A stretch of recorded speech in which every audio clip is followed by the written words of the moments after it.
Hello, hello, hello, and welcome back to Coach's Corner. I am your host, Lucas Kochevar. As always, it is a Thursday, July 25th, and we are ending the week with a good little show here for you. Probably nothing too special to get into, nothing of, I'd say, crazy noteworthiness that has happened over the past day. So that's good news for us, but we are in a different, interesting time of the summer where basically it's media days. It's media days for all the conferences. We have the SEC had their media days, ACC has their media days, Pac-2 had their media day at a bar, and the Big Ten is having their media day. And, there were a lot of coaches that made comments yesterday. And, it is an interesting time in the Big Ten because they are introducing four big, massive programs to their conference in UCLA, USC. Who's that other team? USC, UCLA, Washington, and Oregon, whose jersey I have in the background here, if I could point to it. But regardless, all those things are happening. All these coaches are being introduced. The UCLA coach had a tough go at it. He had a tough introduction to UCLA fans because he is a new head coach, and the Big Ten as a whole just kind of rambled about a whole lot of nothing and really kind of gave a weird history lesson on UCLA. But regardless, he wasn't the first coach or the only coach that made comments that I thought were a tad bit silly. Penn State, I'd say, is probably the third most notable Big Ten program that has been established in the Big Ten. That, like I said, those four new teams, they're not established yet. They're still new to the conference. It's hard to really give them their flowers yet. But Penn State is one of those teams that have been around for a little bit. And it was an interesting statement from James Franklin, who basically said that they can't be satisfied with 10 wins. And frankly, I feel like Penn State is a school that wants to claim they shouldn't be satisfied with 10 wins, but reality, that's about where you're at as a organization, a school. I don't know, as a football team. Because frankly, you are the biggest third wheel in the Big Ten. You have been in the James Franklin era every single year, except the one year that you played USC in the Rose Bowl, which is something that James Franklin is riding really kind of the coattails of, is that Saquon Barkley team with Trace McSorley. That Penn State team is really hanging on to that Rose Bowl title, and I don't even know if they won the Rose Bowl, frankly. Here I am saying they're living off of that Rose Bowl win. I don't know if they won it or lost it, because that's how irrelevant Penn State football has been in the grand scheme of college football, or in the national title conversations of college football. And it's funny because last year Penn State and Ole Miss played each other in the Peach Bowl, and Penn State got dominated. And I'm thinking about both these schools, and Penn State and Ole Miss might be kind of one and the same right now, where they have a coach that is well known nationally, is like James Franklin is a recognizable name that a lot of colleges would be happy to have. Same as Lane Kiffin would probably be a coach that a lot of schools would be happy to have. They'd say they're not interested, but in reality, they'd like him. And both schools, I think you could argue, had chances to win their conference or win big games in their conference, and they just came up short every single time. Ole Miss can't get over the Alabama hump. And frankly, they can't get over the LSU hump here and there, or a random Florida team. Penn State cannot get over the Ohio State hump. They can't even get over the Michigan hump. And so, James Franklin, I don't want to say temper your expectations, because you should be in the college football playoff this year. The amount of talent that you recruit year in, year out should have you in that conversation. But I'm just here to tell you, Penn State is not all that. Penn State is not all that great of a program, I think, in the national title conversation of things. I think 10 wins might just about be your ceiling under James Franklin. And like I said, that's good for a lot of schools, but if you do want to be in that conversation that I think you so desperately want to be in, James Franklin, I don't think you're the guy. I don't think you're the guy that can make these type of comments. And I think sooner than later, you will find yourself gone. And so that was the first coach that made outrageous comments, but he wasn't the most outrageous, in my opinion. Matt Rhule, Nebraska's head coach, former Baylor head coach, former Panthers head coach. he had to say this. He said, the Big Ten deserves 4 college football teams. He said, basically, the conference is the NFL of college football. Now, I don't know if you know this, but the NFL is really, really good.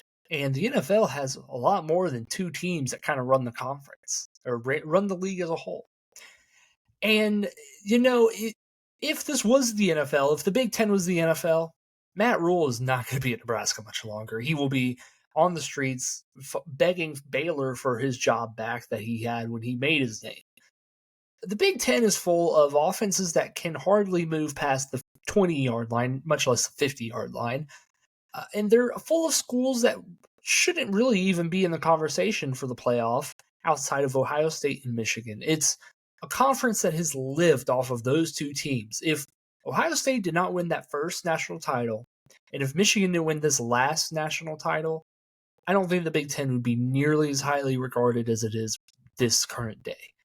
The Big Ten, obviously, I think they saw the writing on the wall with a majority of their conference. It's like I said, it's not great.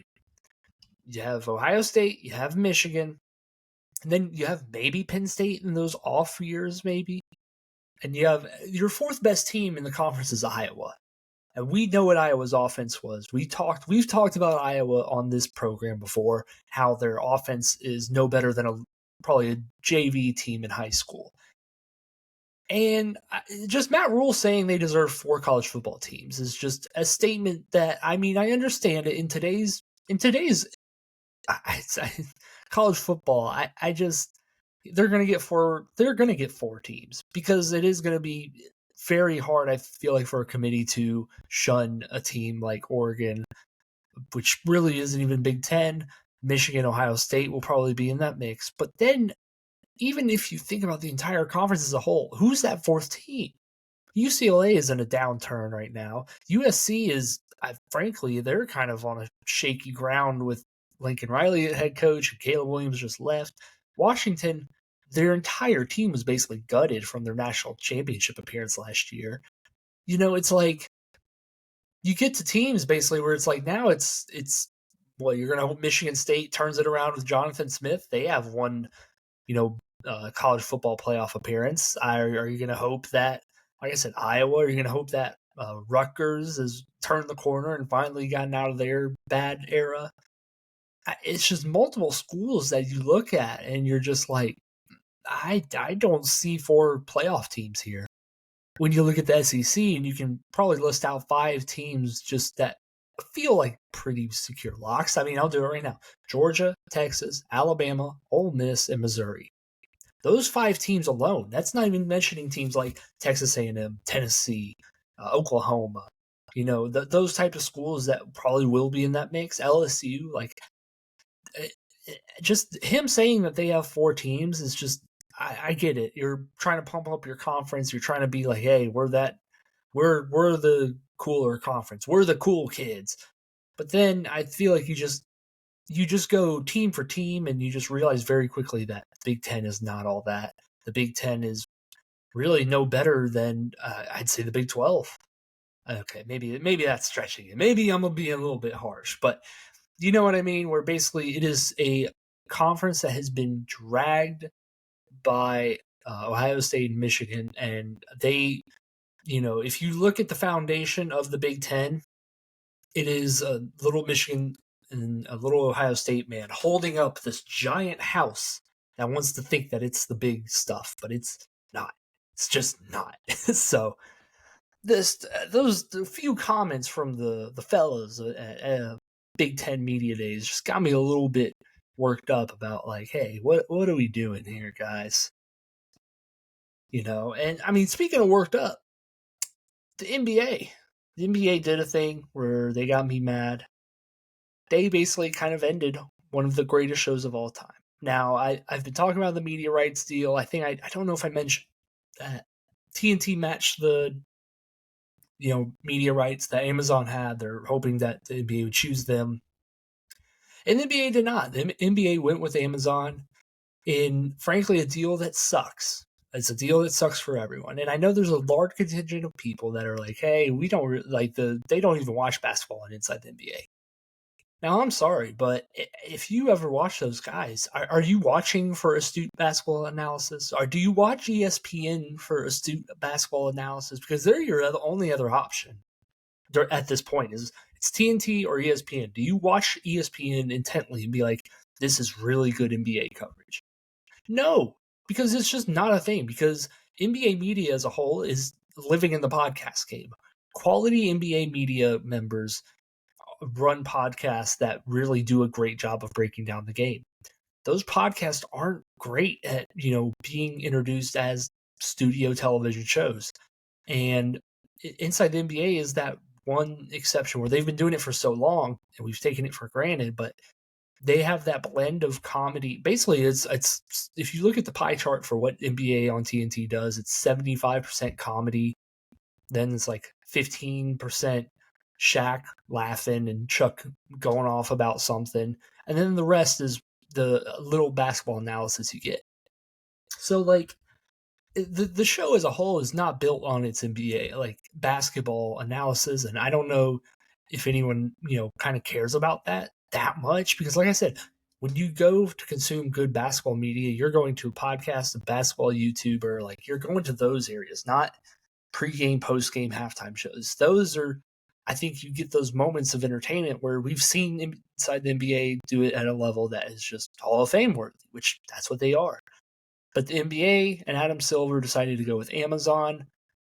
And that's not even like Amazon won't do a good job. They could form a really good team, a really good studio show, do this, that, and the other. But in the end, we're just gonna, I feel like, look back at this and be like, this was where the NBA media product as a whole went downhill, is with this media deal where they're giving it to these, companies that are paying billions for it, but the quality is down and the watchability is down because, I mean, these games are on streaming services now, and I get it. We all do have streaming services for the most part, I'd say. In this day and age, you kind of have to, but that still doesn't like really excuse you from the actual quality of what you're watching. And like I said, it wasn't high quality basketball analysis, but it was high quality entertainment. Just not even basketball entertainment, just entertainment. And it's a shame that we have basically one last ride. I'm sure this last ride is going to be full of jokes and comedy and this, that, and the other. It's going to be a zoo, but I'm excited to watch last year. But it is a very bittersweet deal knowing that the NBA kind of just royally fumbled this, and Adam Silver's tenure as commissioner has gone just so far downhill. And I mean, you're going to see him starting to get those boo birds that I think you see Rob Manfred and Roger Goodell get. So, hey, what do I know? And let's end on some happy news. Let's end on some celebrating of this certain manager.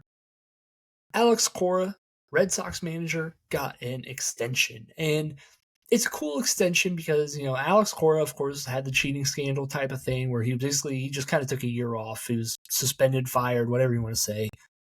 But now he is around for 3 more years for Boston. And it's really cool for a Boston team that came into the year with no expectations. They didn't spend money all off season. They didn't really look like they were going to have a chance in a stacked division, and they're one game out of the wild card. And I know they're not playing great lately, but they are still in the wild card race. I mean, teams can look lifeless in that. Look at the Braves, but still, it's pretty cool to see. And so Alex Cora, I mean, it is a little bit concerning that they paid the manager and not any of their players, but I think when you do have a manager good like that who can lift up his guys, lift up his players, and really kind of elevate everyone around him, I think you see the results are a team that is in the wild card race. And that is good for Alex Cora. It's good for the Red Sox. And hopefully, like I said, winning some games here will make them a little bit more open to opening the checkbooks, and Boston can be a proud baseball team. So I think that just about does it for me. I'm not sure I have anything else I can really do for you or talk about with you. I think we're going to just sail off into the weekend, enjoy the weekend. Hopefully it doesn't rain too much. Please don't rain too much. And hopefully we'll get some news to talk about on Monday, and we will be back then. Until then, I am your host, Lucas Coach of R. Make sure you like, share, subscribe, do all that good stuff, and I will see you guys next time. Goodbye.